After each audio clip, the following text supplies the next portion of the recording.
मोदी जी स्वागतम। मोदी जी स्वागतम। मोदी जी स्वागतम। मोदी जी स्वागतम। मोदी जी स्वागतम।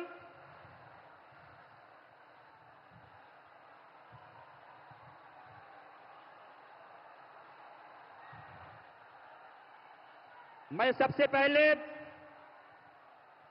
हमारे देश के यशस्वी प्रधानमंत्री, केवल देश की नहीं हमारे विश्व के नेता एवं देश के हमारे यशस्वी प्रधानमंत्री श्री नरेंद्र मोदी जी को मैं इस अलीपुर द्वार, जहां चारों ओर हरियाली है, चाय बगान है, गेंडे हैं, हाथियां हैं और मयूर है, ऐसे पुण्य भूमि पर हम सभी अलीपुर द्वार वासी, चाहे कोच हो, मेच हो, राभा हो, टोटो हो, आदिवासी हो, गोरखा हो, बांग्ला भाषी हो, हिंदी भाषी हो, हम सभी के तरफ से हम उनको इस कार्यक्रम में, जो कि ऑपरेशन सिंदूर के बाद में बंगाल में पहली बार इस अलीपुर द्वार की पुण्य भूमि में यहां पर उपस्थित हुए हैं, हम अपनी दिल की गहराइयों से उनका स्वागत करते हैं। तो इस स्वागत कार्यक्रम में मैं सबसे पहले हमारे इस राज्य के सभापति और हमारे केंद्र में शिक्षा प्रतिमंत्री और इस उत्तर पूर्व के विकास के मंत्री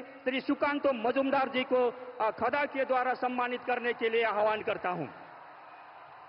साथ ही हमारे पश्चिम बंगाल के लड़ाकू नेता और पश्चिम बंगाल विधानसभा के विरोधी दल के नेता सम्मान्य शुभेंदु अधिकारी जी को, हमारे आदरणीय प्रधानमंत्री जी को सम्मान करने के लिए आह्वान करता हूं।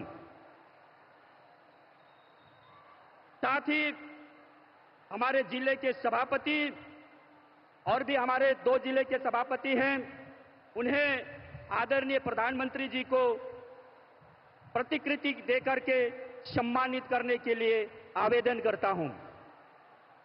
जिले सभा मिठू दास, हमारे जलपाईगुड़ी जिले के सभापति और कूच बिहार के सभापति, जिले सभापति।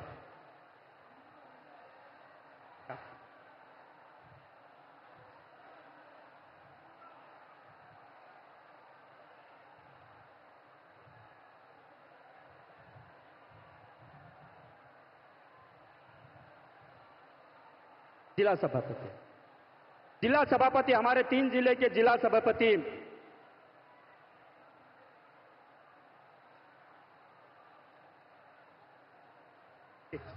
उसके बाद में मैं हमारे राज्य के वाइस प्रेसिडेंट श्री रथिंद्र बोस जी द्वारा संपादित बंगाली में पुस्तक, जो हमारे नरेंद्र मोदी जी का जो विभिन्न भाषा ने उनको संपादित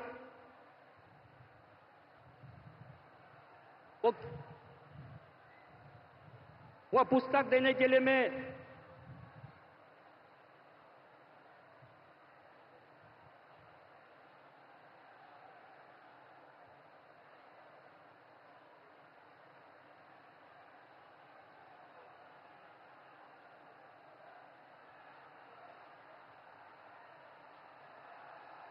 जिला सभापति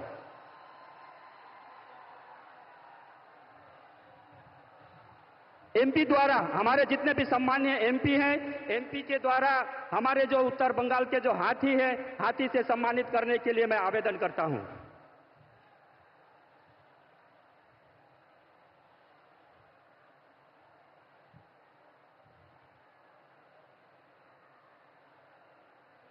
इसके बाद हमारे जितने भी सम्मानीय एमएलए हैं, सम्मानीय एमएलए साहब सबको जो मदन मोहन मंदिर का जो अपना प्रतिकृति है उसको देकर के माननीय प्रधानमंत्री जी को सम्मान करने के लिए आवेदन करता हूं।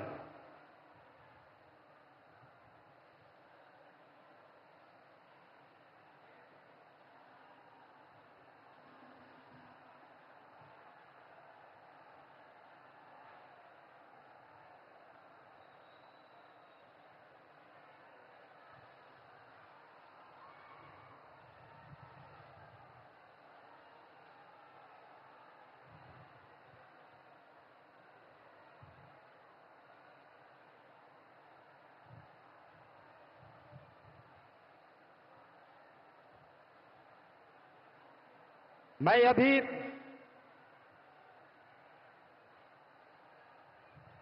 सम्मान समारोह के बाद में मैं हमारे पश्चिम बंगाल विधानसभा के विरोधी दल के नेता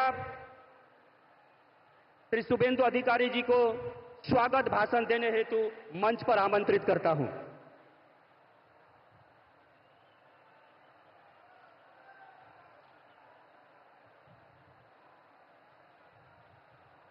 भारत माता की, भारत माता की जय श्री राम, जय जय श्री राम। সমবেত দেশপ্রেমিক রাষ্ট্রবাদী অপরূপ সুন্দরী ডুয়ার্স তরাই আলিপুরদুয়ার সহ উত্তরবঙ্গের গণদেবতা জনতা জনার্দন, আমরা আজকে পেয়েছি বিশ্বের সর্বশ্রেষ্ঠ নেতা, ভারতবর্ষের সর্বশ্রেষ্ঠ প্রধানমন্ত্রী,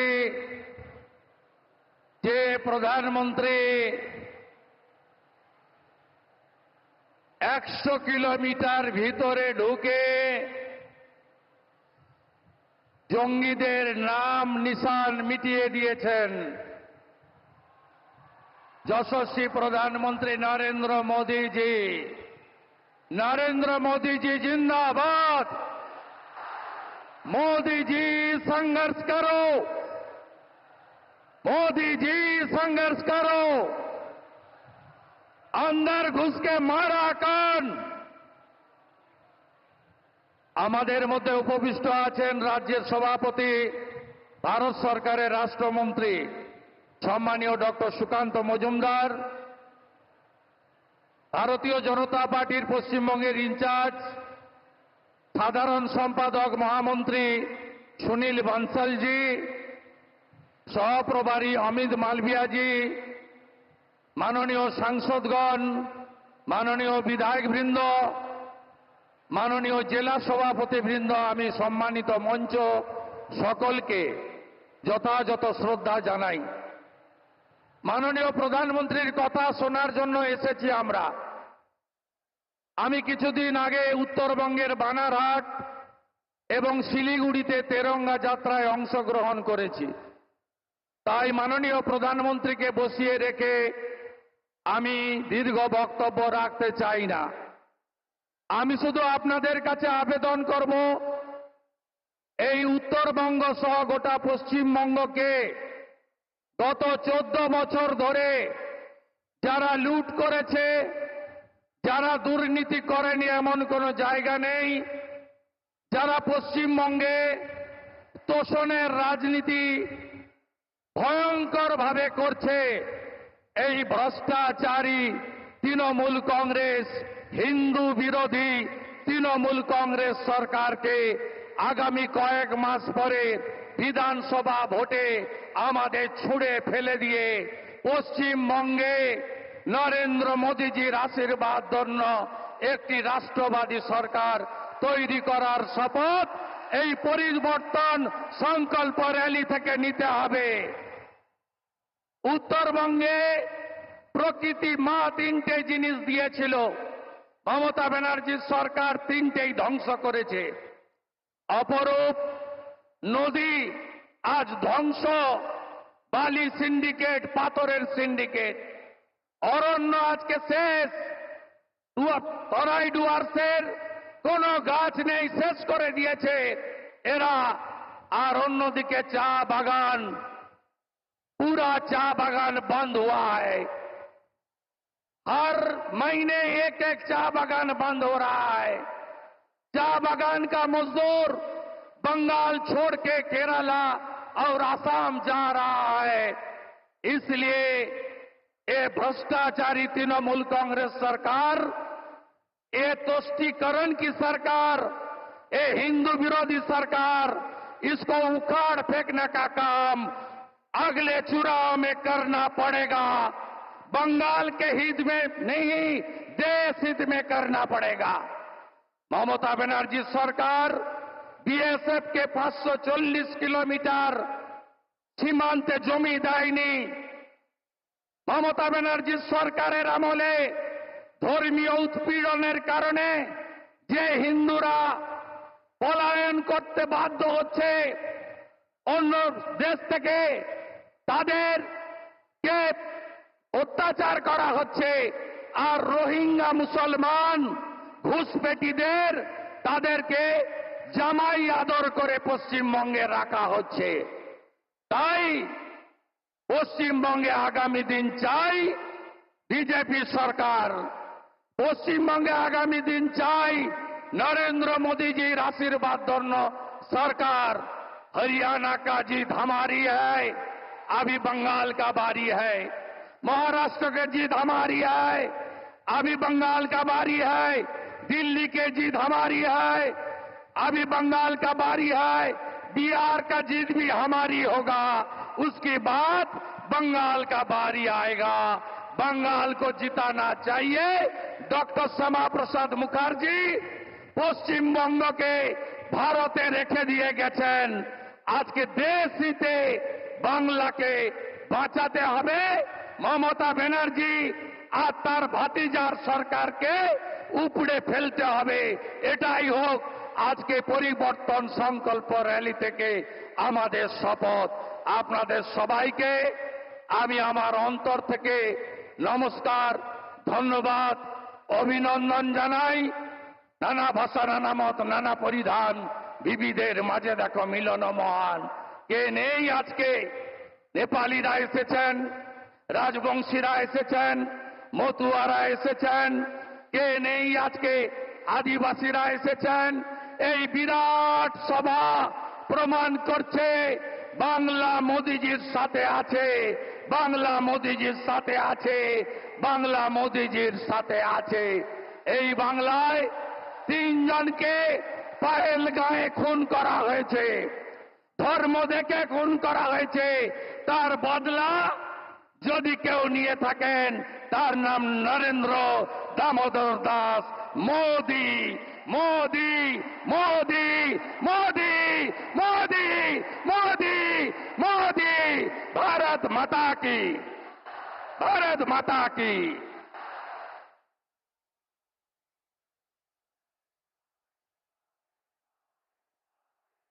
हमारे पश्चिम बंगाल विधानसभा के विरोधी दल नेता सम्मान्य शुभेंदु अधिकारी जी को बहुत बहुत धन्यवाद।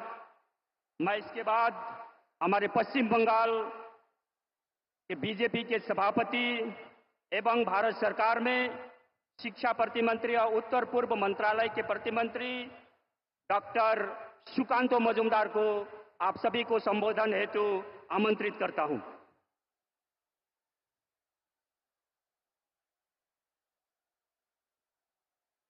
ভারত মাতা কি। পাকিস্তানের ভিতরে 100 কিলোমিটার পর্যন্ত ভেতরে আমাদের মিসাইল গেছিল, তত দূর পর্যন্ত আওয়াজ পৌঁছাতে হবে।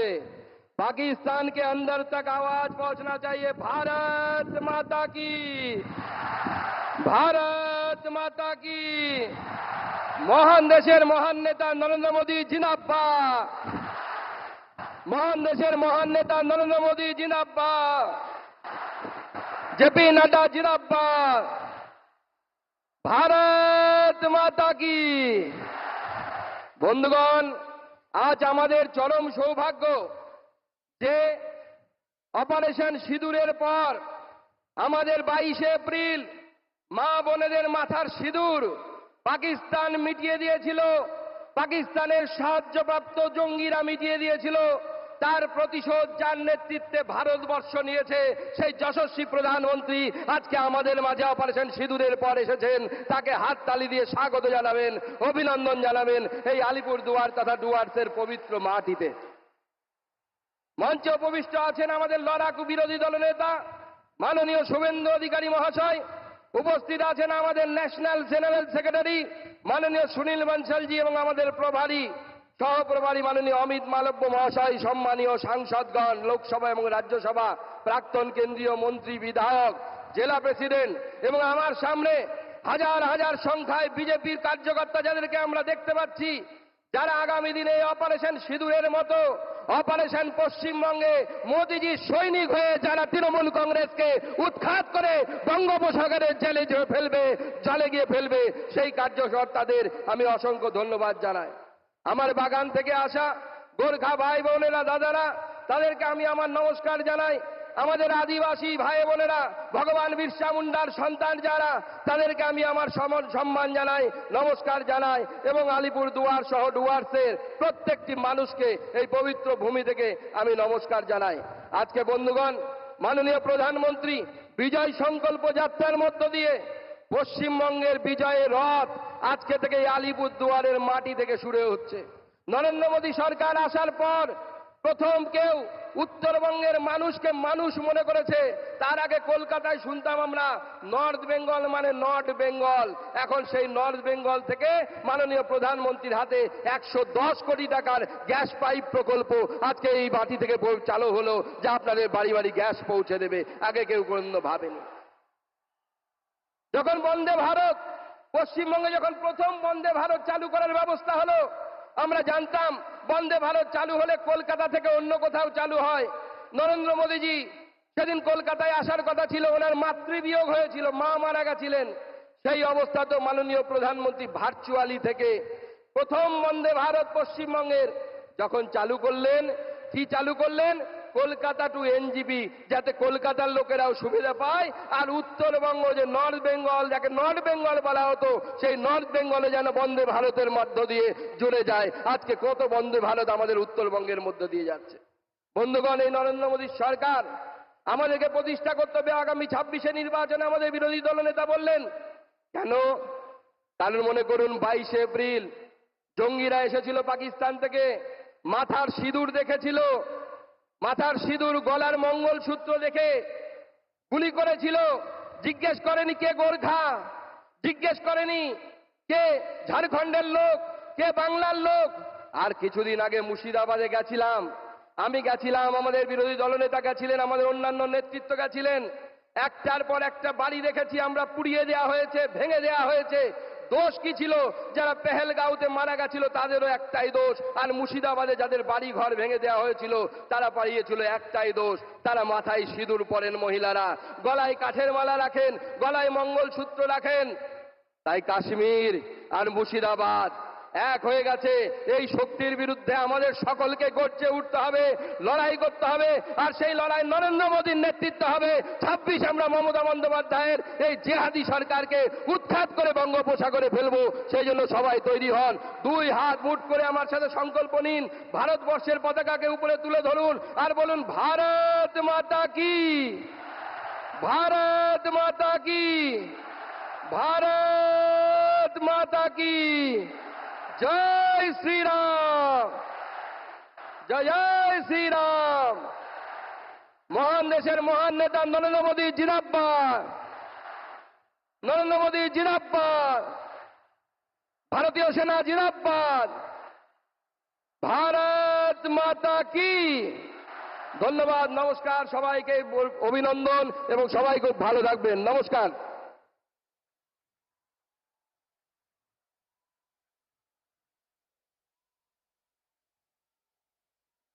डॉक्टर श्री सुकान्त मजुमदार महाशय के अनेक अनेक धन्यवाद। अब तपाईहरु यहाँ बसिरहनु भएको छ, हाम्रो प्रधानमन्त्रीज्यूलाई सुन्नुको लागि। हमनी मन सब कोही बैठी बहुत आशा करके हमनी मन अपन प्रधानमन्त्री कर बात सुनोक लागि तो समय आए जा है। हमरा सकले अधीर आग्रह बसिया छी। तो विश्व के अमेरिका जैसे देश हमारे प्रधानमंत्री जी को बॉस कहते हैं, रसिया जैसे देश हमारे प्रधानमंत्री जी को अच्छे दोस्त कहते हैं। ऐसे हमारे परम आदरणीय श्री नरेंद्र मोदी जी को हमारे यहाँ पर जितने भी विभिन्न क्षेत्र से आए हुए जितने भी यहाँ पर समागम हुए हैं, उन आप सभी को संबोधित करने हेतु परम आदरणीय श्री नरेंद्र मोदी जी को, हमारे देश के यशस्वी प्रधानमंत्री जी को मैं मंच पर आमंत्रित करता हूँ।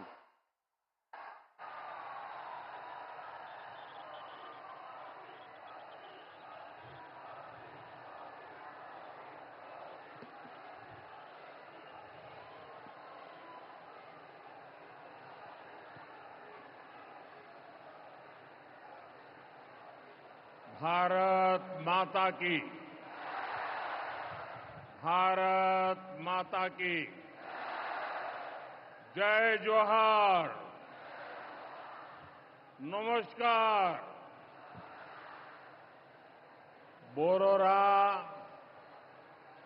आमार प्रणाम नेबेन। छोटोरा भालोबाशा। आप इतनी विशाल संख्या में यहां हमें आशीर्वाद देने आए हैं। मैं हृदय से बंगाल की जनता का अभिनंदन करता हूं। आज एवरेस्ट डे भी है। आज के दिन तेनजिंग नोर्गे जी ने एवरेस्ट पर अपना परचम लहराया था।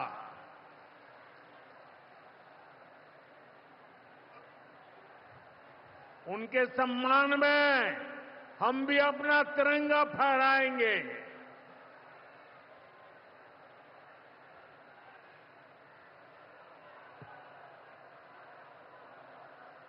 और आज ही महान स्वतंत्रता सेनानी रामानंद चटर्जी की जयंती भी है। ये महान संतानें हमें प्रेरित करती है बड़े संकल्पों की सिद्धि के लिए हौसला देती है। साथियों, 21वीं सदी में भारत नए सामर्थ्य के साथ समृद्धि की नई गाथा लिख रहा है।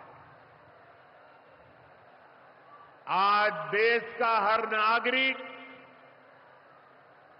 भारत को विकसित राष्ट्र बनाने के लिए जुटा है, दिन रात जुटा है। और विकसित भारत बनाने के लिए पश्चिम बंगाल का भी विकसित होना बहुत जरूरी है।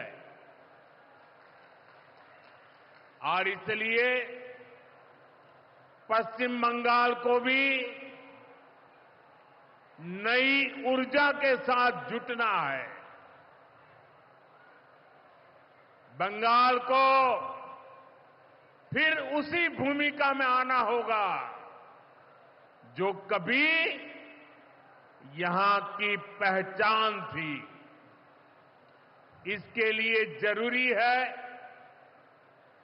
कि पश्चिम बंगाल फिर से नॉलेज का, ज्ञान विज्ञान का केंद्र बने। बंगाल मेक इन इंडिया का एक बहुत बड़ा सेंटर बने। बंगाल देश में पोर्ट लेड डेवलपमेंट को गति दे।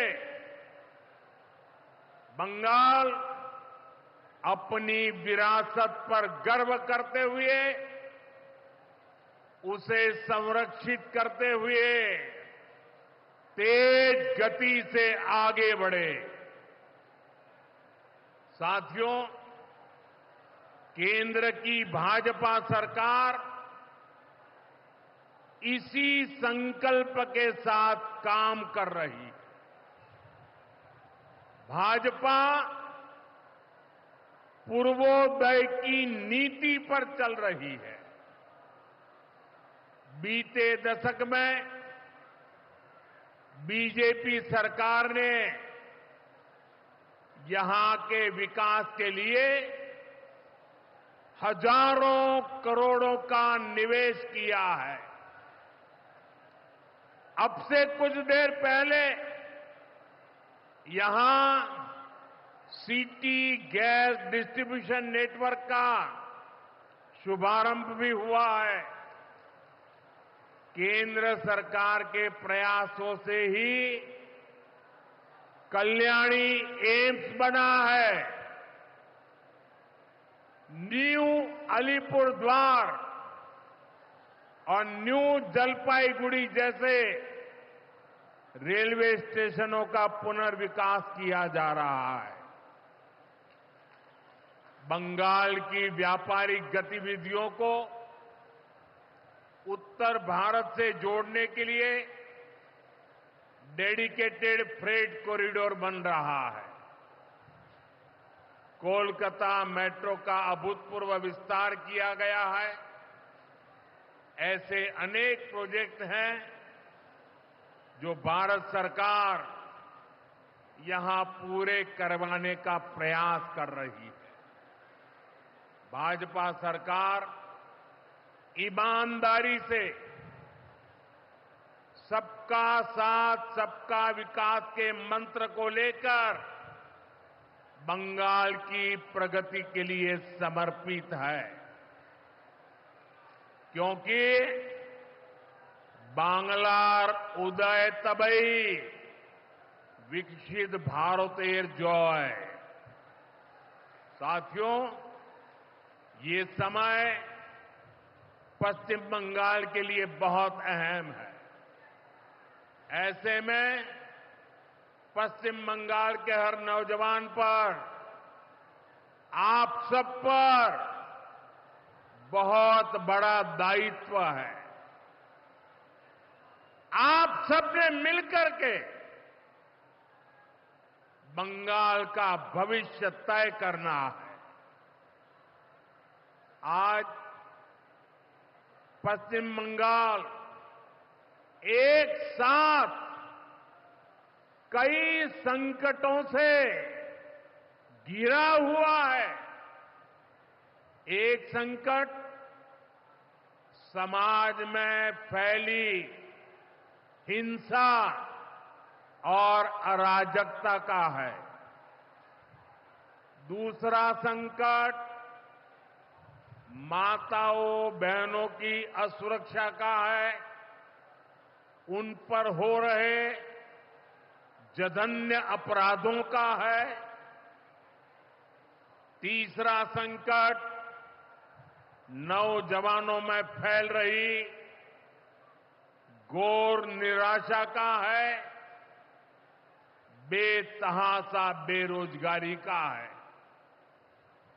चौथा संकट घनघोर करप्शन का है। यहां की सिस्टम पर लगातार कम होते जनविश्वास का है। और पांचवा संकट गरीबों का हक छीनने वाली सत्ताधारी पार्टी की स्वार्थी राजनीति का है। साथियों, यहां मुर्शिदाबाद में जो कुछ हुआ, मालदा में जो कुछ हुआ, वो यहां की सरकार की निर्ममता का उदाहरण है। दंगों में गरीब माताओं बहनों की जीवन भर की पूंजी राख कर दी गई। तुष्टीकरण के नाम पर गुंडागिर्दी को खुली छूट दे दी गई। जब सरकार चलाने वाले एक पार्टी के लोग, विधायक, कॉरपोरेटर ही लोगों के घरों को चिन्हित करके जलाते हैं और पुलिस तमाशा देखती है, तो उस भयावह स्थिति की कल्पना की जा सकती है। मैं बंगाल की भद्र जनता से पूछता हूं, क्या सरकारें ऐसे चलती हैं? यही भावे सरकार चलेगी? साथियों, बंगाल की जनता पर हो रहे इन अत्याचारों से यहां की निर्मम सरकार को कोई फर्क नहीं पड़ता। यहां बात बात पर कोर्ट को दखल देना पड़ता है। बिना कोर्ट के बीच में आए कोई भी मामला सुलझता ही नहीं है। बंगाल की जनता को अब टीएमसी सरकार के सिस्टम पर भरोसा नहीं है। यहां की जनता के पास अब सिर्फ कोर्ट का आसरा ही है।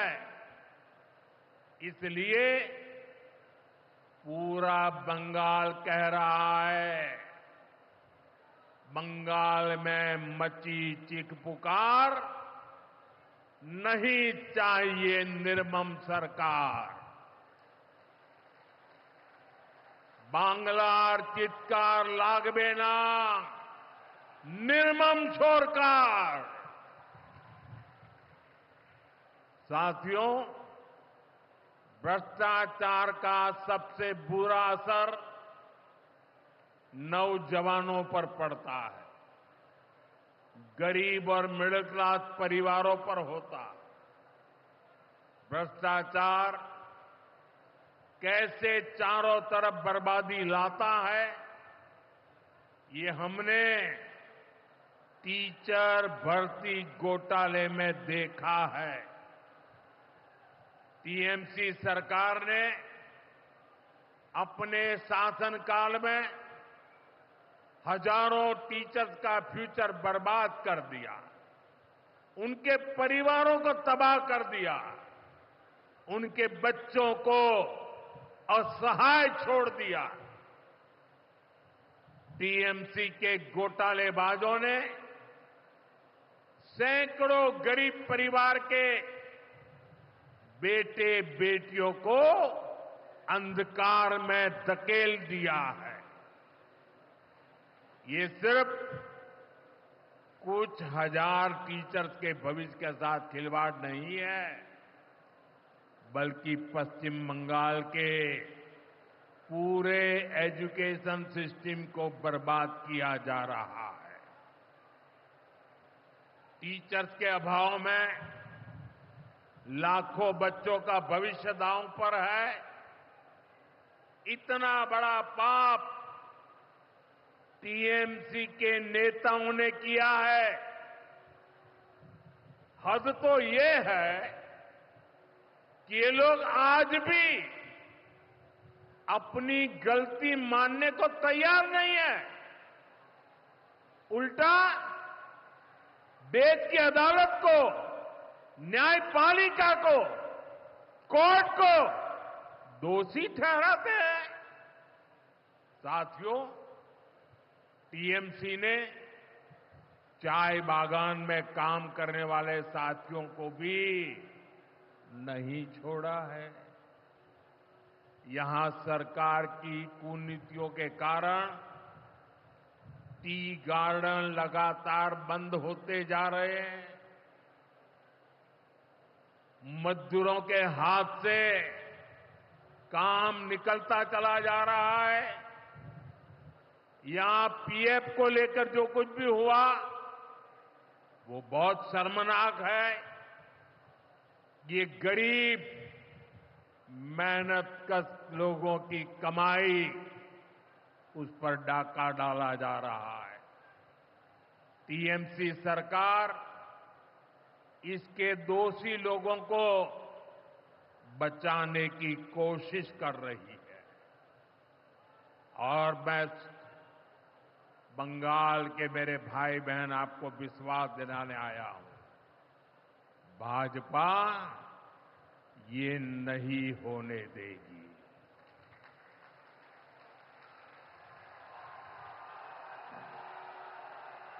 साथियों, राजनीति अपनी जगह पर है, लेकिन गरीब, दलित, पिछड़े, आदिवासी और महिलाओं से टीएमसी क्यों दुश्मनी निकाल रही है। पश्चिम बंगाल के गरीब एससी, एसटी, ओबीसी के लिए जो भी योजनाएं देश में चल रही है, उनमें से बहुत सारी योजनाएं यहां लागू ही नहीं होने दी जा रही है। पूरे देश में करोड़ों लोगों को आयुष्मान योजना के तहत मुफ्त इलाज मिल चुका है, लेकिन मुझे दुख के साथ कहना पड़ रहा है, इसका फायदा पश्चिम बंगाल के मेरे भाई बहनों को नहीं मिल रहा।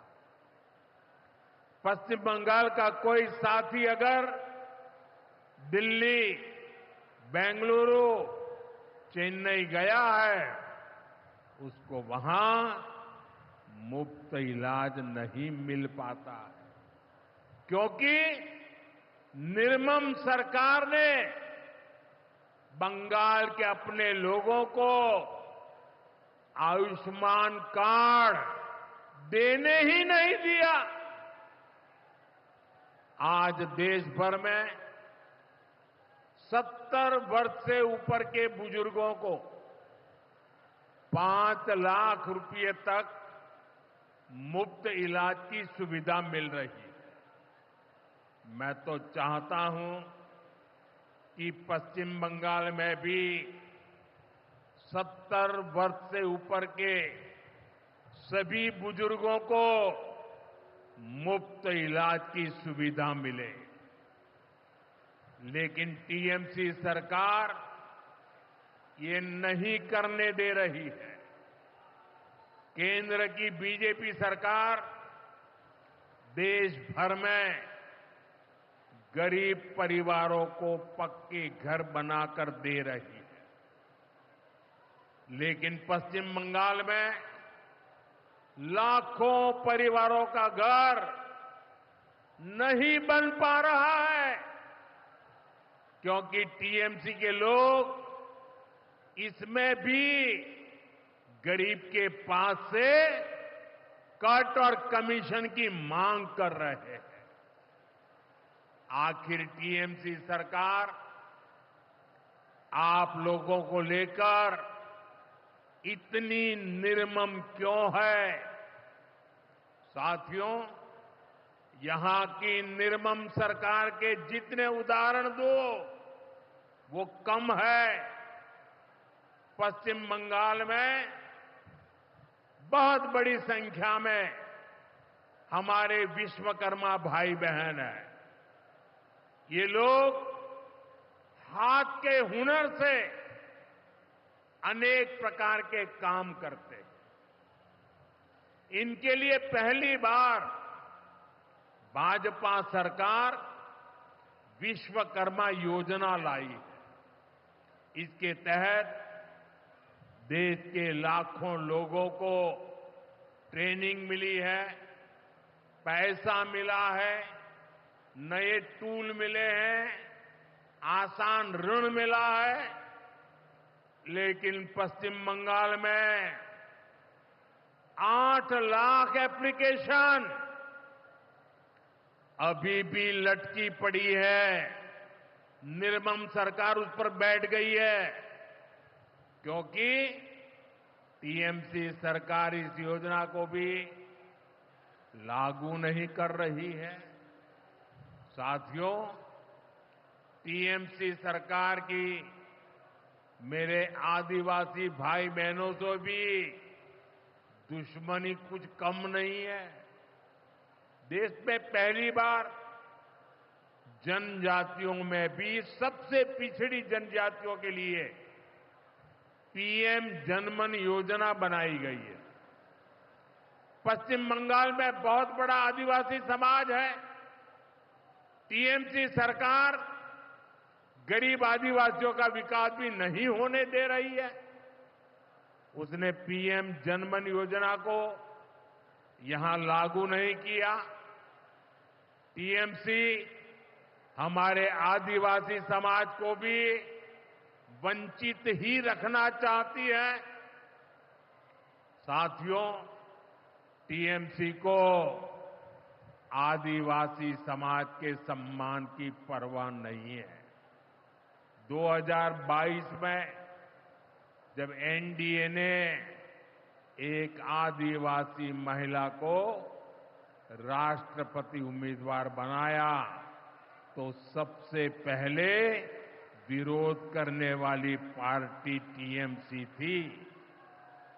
बंगाल के आदिवासी इलाकों की उपेक्षा भी यही दिखाती है कि इन्हीं आदिवासी समाज से टीएमसी वालों को कोई लगाव नहीं है, कोई लेना देना नहीं।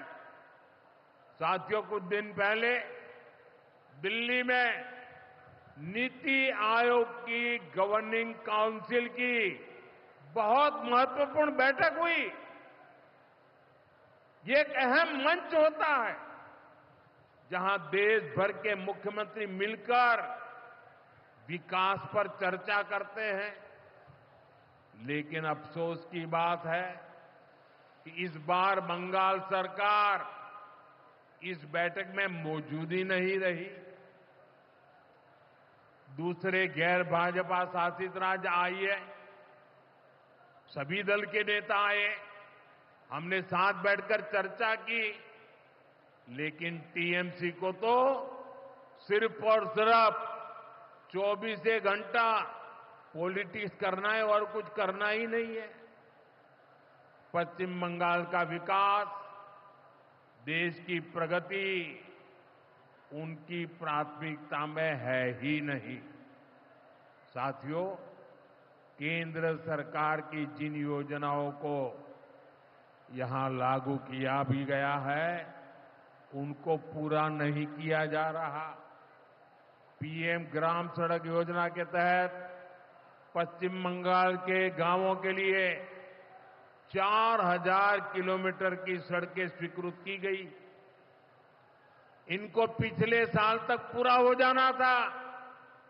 4000 किलोमीटर तो छोड़िए, यहां 400 किलोमीटर सड़कें भी नहीं बन पाई है। साथियों, इंफ्रास्ट्रक्चर के काम से सुविधाएं भी बनती है और रोजगार भी बनते हैं। लेकिन हालत ये है कि पश्चिम बंगाल में 16 बड़े इंफ्रास्ट्रक्चर प्रोजेक्ट यहां की सरकार अटकाए हुए है। ये 90,000 करोड़ रुपए से अधिक के प्रोजेक्ट हैं। कहीं रेल लाइन आनी थी, रुकी पड़ी है। कहीं मेट्रो बननी थी, रुकी पड़ी है। कहीं हाईवे बनना था, बंद पड़ा है। कहीं अस्पताल बनना था, कोई पूछने वाला नहीं। ऐसे प्रोजेक्ट्स को ये टीएमसी ने लटका करके रखा है। ये पश्चिम बंगाल के आप लोगों के साथ बहुत बड़ा धोखा है। साथियों, आज जब सिंदूर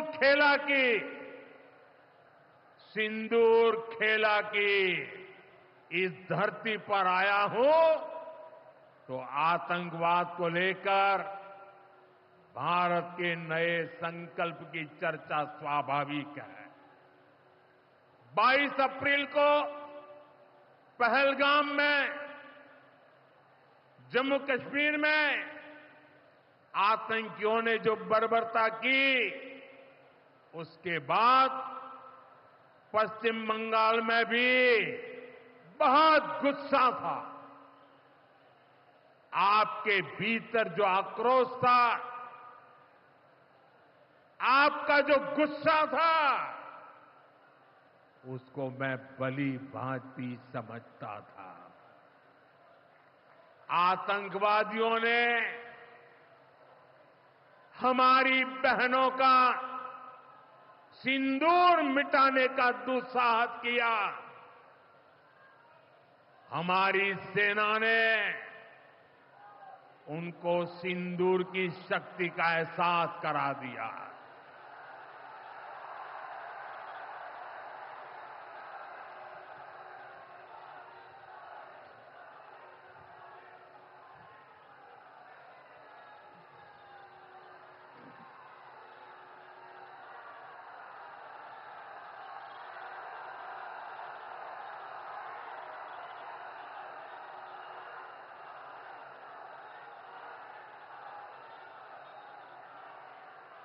हमने आतंक के उन ठिकानों को तबाह किया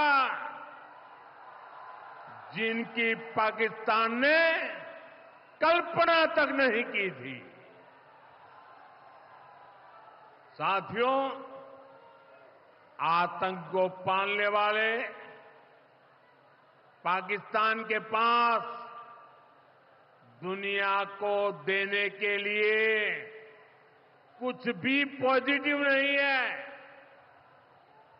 जब से वो अस्तित्व में आए हैं तब से ही उसने सिर्फ आतंक को पाला है। 1947 में बंटवारे के बाद से ही उसने भारत पर आतंकी हमला किया। कुछ सालों के बाद उसने यहां पड़ोस में आज के बांग्लादेश में जो आतंक फैलाया, पाकिस्तान की सेनाओं ने जिस प्रकार बांग्लादेश में रेप किए, मर्डर किए, वो कोई भूल नहीं सकता। आतंक और नरसंहार ये पाकिस्तानी सेना की सबसे बड़ी एक्सपर्टाइज है।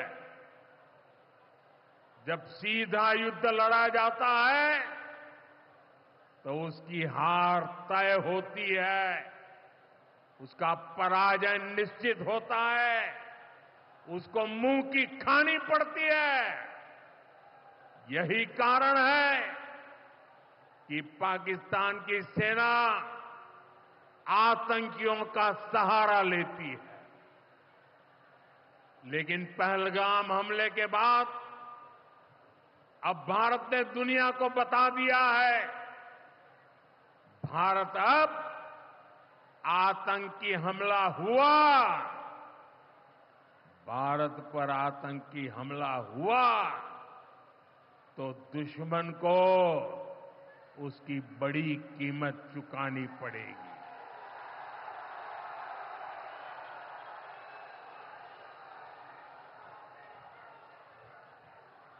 और पाकिस्तान समझ ले, 3 बार घर में घुस करके मारा है तुम्हें।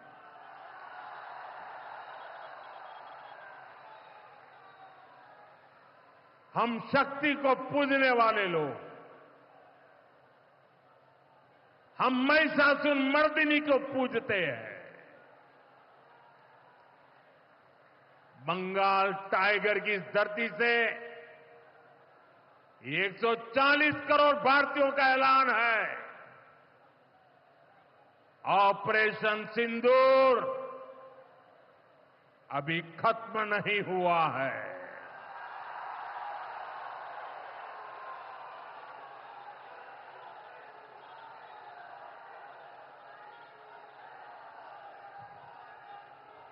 साथियों, पश्चिम बंगाल को अब हिंसा की, तुष्टीकरण की, दंगों की, महिला अत्याचार की, घोटालों की राजनीति से मुक्ति चाहिए।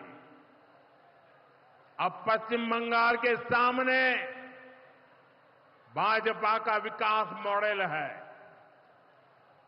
आज भाजपा देश के कई राज्यों में सरकारें चला रही है। देश के लोग बार बार भाजपा को अवसर दे रहे हैं। पड़ोस में असम हो त्रिपुरा हो या फिर ओडिशा, यहां भाजपा सरकारें तेजी से विकास कार्यों में जुटी है। मैं बंगाल के सभी भाजपा कार्यकर्ता साथियों से कहूंगा, हमें कमर कसकर तैयार रहना है। हमारे सामने एक बड़ी चुनौती है कि लोकतंत्र पर पश्चिम बंगाल की जनता के विश्वास को फिर से कैसे बहाल करें। हमें पश्चिम बंगाल के हर परिवार को सुरक्षा की, सुशासन की और समृद्धि की गारंटी देनी है। इसके लिए आने वाले दिनों में अपने प्रयासों को हमें और तेज करना होगा। साथियों, विकसित भारत बनाने के लिए पश्चिम बंगाल का तेज विकास बहुत जरूरी है। हमें पश्चिम बंगाल को उसका पुराना गौरव लौटाना है। ये हम सभी मिलकर करेंगे और करके रहेंगे।